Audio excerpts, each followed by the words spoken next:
تو قبر میں اس کو میت کو سورج غروب ہوتا دکھایا جاتا ہے. جیسے عصر کے ٹائم پہ نہیں آپ نے دیکھا سورج جب غروب ہو رہا ہوتا ہے ایک دم خیال آتا ہے کہ نماز پڑھنی ہے. فَيَجْلِسُ يَمْسَحُ عَيْنَيْهِ تو وہ اپنی آنکھیں ملتا ہے. جیسے ہم سو کر اٹھتے ہیں نا اپنی آنکھیں ملتے ہیں, تو وہ اپنی آنکھیں ملتا ہے اور دیکھتا ہے کہ سورج غروب ہو رہا ہے. وَيَقُولُ تو وہ کہتا ہے دعونی اصلی کہ مجھے نماز پڑھنے دو, عصر کا وقت جا رہا ہے مجھے نماز پڑھنے دو. تو فرشتے مسکرا کر کہتے ہیں کہ وہ ٹائم ختم ہو چکا ہے, نماز کا ٹائم اب ختم ہے, اب نماز نہیں پڑھنی, اب حساب کتاب ہوگا. تو اسکالرز یہ حدیث کوٹ کر کے یہ کہتے ہیں کہ دیکھیں دس شوز کہ اس بندے کی پریفرنس کیا تھی, اس کی فکر کیا تھی جب وہ دنیا میں تھا.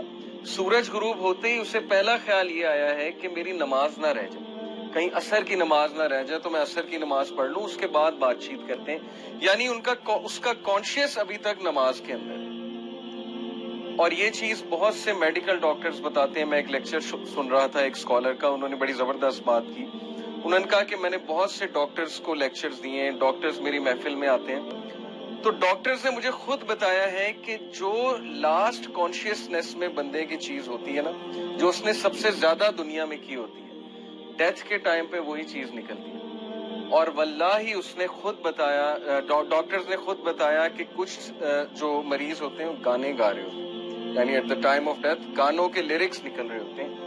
تو یہ میڈیکل سائنس بھی یہی بتاتی ہے کہ ہمارے نیورونز کے کنیکشنز اسٹرانگ جب بن جائے نا کسی چیز کے حوالے سے, ظاہر ہے ایک بندہ ایک خاص محفل میں بیٹھ رہا ہے, اس میں ایک خاص طرح کی باتیں سن رہا ہے یا کر رہا ہے, تو اس کے نیورونز کے کنیکشن ان باتوں کے مطابق بن جائیں گے, اور پھر اس کے کانشیسنیس میں وہی چیز ہوگی.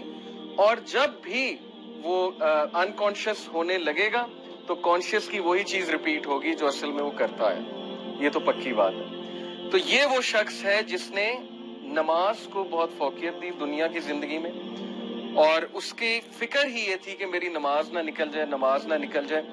تو یہ حدیث سنانے کا مقصد یہ تھا کہ اس کے لیے نماز میٹر کرتی تھی دنیا کی زندگی میں. اس لیے قبر میں جا کر بھی اسے یہ خیال آیا کہ ہائے میری عصر کی نماز نہ نکل جائے. تو this tells us the reality of this world کہ وہ چیزیں جو میٹر کرتی ہیں ہماری زندگی میں انہیں ہم اگنور کر رہے ہیں.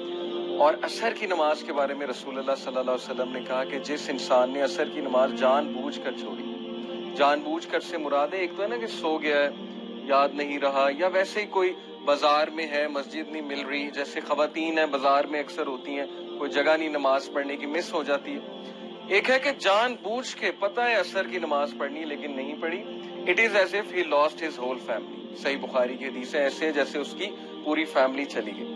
اور ایک حدیث میں آتا ہے کہ اس کے سارے اعمال برباد ہو گئے. اٹ از ایز اف اس کے سارے اعمال برباد ہو گئے. یہ بھی صحیح بخاری کی حدیث ہے. تو اس لیے اللہ تعالیٰ نے قرآن مجید میں صلاۃ الوسطیٰ کی حفاظت کی بہت تلقین کی, اور صلاۃ الوسطیٰ از دا مڈل صلاح.